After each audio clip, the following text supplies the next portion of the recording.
नमस्कार, जय महाराष्ट्र। या क्षणाची सर्वात मोठी बातमी थेट मुंबईमधून आणि भारतीय जनता पक्षाला बसलाय जोरदार धक्का। ज्या भारतीय जनता पक्षाने फोडली शिवसेना, त्याच भारतीय जनता पक्षाचे नेते आता त्यांना सोडून जायला सुरुवात झालेली आहे। मुंबईमधून ताजी अपडेट येते। थेट उद्धव ठाकरे यांच्या शिवसेनेसाठी महत्त्वाची आणि त्यांची ताकद वाढवणारी बातमी।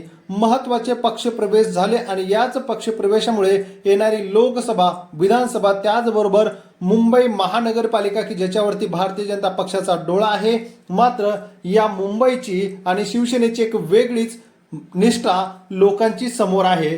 भारतीय जनता पक्षाला जोरदार धक्का देत भारतीय जनता पक्षाचे उत्तर मुंबई जिल्हा सचिव प्रदीप उपाध्याय तसेच विश्व हिंदू परिषदेचे घनश्याम दुबे यांनी शेकडो हजारो कार्यकर्त्यांसह आज मातोश्री या ठिकाणी पक्षप्रवेश करून घेतलेला आहे।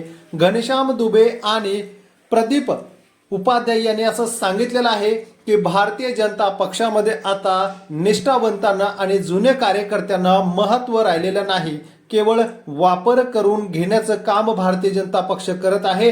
तर इतर पक्षातील आरोप करायचे आणि त्यांनाच आपल्याकडे घेऊन मोठी मोठी पदं द्यायची आणि निष्ठावंत भारतीय जनता पक्षाचा कार्यकर्ता हा जागेवर ठेवायचा, ही सध्याची रणनीती आहे। त्यामुळे भारतीय जनता पक्ष हा पूर्वीसारखा राहिलेला नाही। त्यामुळे आपण पक्ष सोडतोय आणि संकट काळामध्ये उद्धव ठाकरेंना साथ देण्यासाठी आपण या ठिकाणी येतोय।